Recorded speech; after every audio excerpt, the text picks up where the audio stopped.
नमस्कार दोस्तों, अगर आप ऑलरेडी हमारे चैनल के सब्सक्राइबर हैं तो आपने ये वीडियो जरूर देखी होगी और जिन्होंने हमारे चैनल को सब्सक्राइब नहीं किया है एक बार आप इस वीडियो को जाकर देखिए। हमने बता दिया था कि मार्केट की क्लोजिंग साफ साफ बता रही है कि कल निफ्टी और बैंक निफ्टी एक बार डाउन खुल सकती है और उसके बाद जो हमने टारगेट्स दिए थे वो दोनों टारगेट्स निफ्टी और बैंक निफ्टी के दोनों के टारगेट्स आज अचीव हुए हैं। देखिए दोस्तों, निफ्टी में हमको 100 पॉइंट का एक ड्रॉप मिला मार्केट खुलने के बाद और बैंक निफ्टी में अपने को 300 पॉइंट का ड्रॉप मिला कल की क्लोजिंग से। तो 300 पॉइंट का बैंक निफ्टी में और 100 पॉइंट का निफ्टी में इतने ड्रॉप के बाद अगर किसी ने कोई मिनिमम क्वांटिटी भी अगर हमारे एनालिसिस के अकॉर्डिंग अगर उसने होल्ड किया होगा पुट को तो आज उसने अच्छा पैसा बनाया होगा। तो दोनों के टारगेट्स आए हैं निफ्टी और बैंक निफ्टी के। उसके बाद निफ्टी ने एक टर्न लिया जो कि यहाँ से लग रहा था कि यहाँ से टर्न ले सकती है और वही टर्न उसने यहाँ से लिया। उसके बाद जैसे ही इसने दिस वन 18,026 18,030 के ऊपर क्लोजिंग देनी स्टार्ट करी, समझ में आ गया था कि अब निफ्टी नीचे गिरने वाले नहीं है। अब बैंक निफ्टी की बात करें तो बैंक निफ्टी ने भी बहुत अच्छा यहाँ पे टर्न दिया। यहाँ पे टर्न अराउंड हुई 42,592 42,600 के ऊपर जाते ही समझ में आ गया था कि आज अब बैंक निफ्टी आज का लो नहीं तोड़ने वाली है। इसका एक बहुत स्पेसिफिक रीजन मैं बताऊंगा आपको। बैंक निफ्टी के जितने कंपोनेंट्स थे, चाहे वो एचडीएफसी बैंक हो, एचडीएफसी बैंक में भी बहुत एक शानदार 1 घंटे में कैंडल बनी बहुत बढ़िया जो कि बता रही थी कि अब एचडीएफसी बैंक उठ सकता है। अब एसबीआई को देखिए, एसबीआई की कैंडल्स भी बता रही हैं। एसबीआई का पूरा चार्ट देखिए क्लियर है बिल्कुल, क्योंकि लग रहा था कि अब यहाँ से एसबीआई उठ सकता है।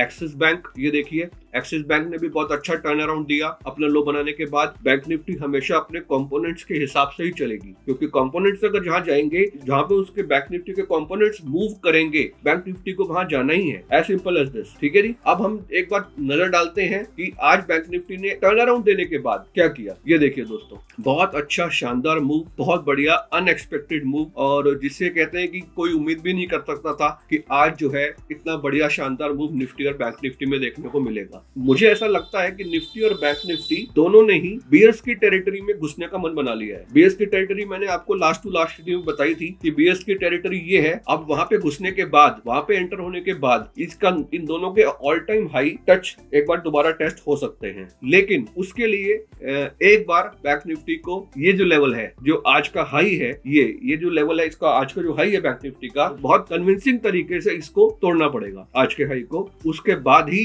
हम एक बार अंदाजा लगा सकते हैं, उसके बाद ही हम लोग एक बार कंफर्म हो सकते हैं कि ये बैंक निफ्टी अपने ऑल टाइम हाई को दोबारा टेस्ट कर सकती है। और जहां तक ट्रेडिंग की बात करें, एक बार कल मॉर्निंग में अगर आपको बैंक निफ्टी थोड़ा गैप अप मिलती है तो कुछ नहीं करना है, ना सेल ना बाय। एक बार ये जो रेजिस्टेंस इसने लिया है, ये जो रेजिस्टेंस एरिया है 43,000 के आसपास का, यहाँ पर एक बार सपोर्ट लेने आ सकती है बैंक निफ्टी। यहाँ से अगर सपोर्ट लेने के बाद अगर कोई बहुत अच्छी बुलिश कैंडल अपने को दिखती है तो हम दोबारा बाइंग में बैठ सकते हैं, क्योंकि बहुत अच्छा एरिया है। इस एरिया को बिना टेस्ट किए बैंक निफ्टी ऊपर अगर जाती है तो वो हमारे लिए थोड़ा सा रिस्की होगा वहां पे ट्रेड करना। तो एक बार उसको टेस्ट करने दीजिए, सपोर्ट को देखने दीजिए कि क्या करती है वो, उसके बाद अब कोई ना कोई डिसीजन लेंगे तो वो ज्यादा अच्छा रहेगा। ऐसे ही मैं निफ्टी की बात करूं, निफ्टी में हम एक बार चेक कर लेते हैं। ये देखिए निफ्टी का जो सपोर्ट एरिया है 18,170 के आसपास का, 18,170 के आसपास अगर निफ्टी वापस गिरने के बाद अगर निफ्टी दोबारा 18,170 को टेस्ट करती है, इस सपोर्ट को टेस्ट करने के बाद उस बुलिश कैंडल के ऊपर से हम लोग यहाँ पे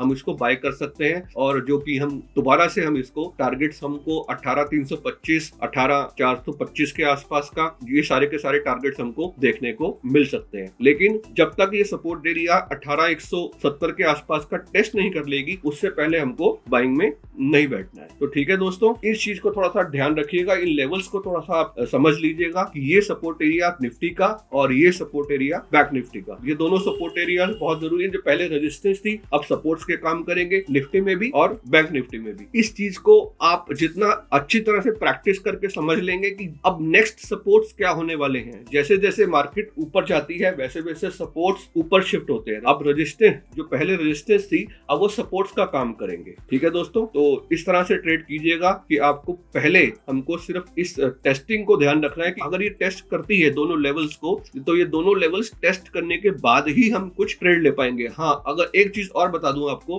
अगर यहाँ पे बैंक निफ्टी 43,000 के आसपास आने के बाद अगर कोई बुलिश कैंडल नहीं बनाती है, मींस वो सपोर्ट वहां से नहीं ले पा रही है। अगर वो सपोर्ट वहां से नहीं ले पाती है, कोई अच्छी कैंडल नहीं बनती है, तो हमको ट्रेड नहीं करना है। ठीक है, हो सकता है वो यहाँ से इस सपोर्ट को तोड़ने की कोशिश करे। अगर ये सपोर्ट यहाँ से टूटता है तो उसके बाद फिर हमारा नेक्स्ट लेवल 42847 42850 भी हो सकता है। तो ठीक है, ऐसे जल्दबाजी नहीं करनी है, पहले सपोर्ट्स को चेक करने के बाद कोई बुलिश कैंडल मिले तो ही करना है, नहीं तो नहीं करना है ट्रेड। ऐसे ही निफ्टी में जब तक 18170 के लेवल्स को निफ्टी टेस्ट करके एक बुलिश कैंडल नहीं बना दे तब तक आपको बाय नहीं करनी है। हो सकता है यहाँ पे एक ये सपोर्ट एरिया तोड़े, ये सपोर्ट एरिया टूटने के बाद हो सकता है निफ्टी एक डाउनसाइड दिखा दे, तो इसलिए बहुत केयरफुली ट्रेड करना है, ध्यान रखिएगा इस चीज का। और अभी के लिए इतना ही, बहुत जल्दी मिलते हैं नेक्स्ट वीडियो में। Thank you, take care.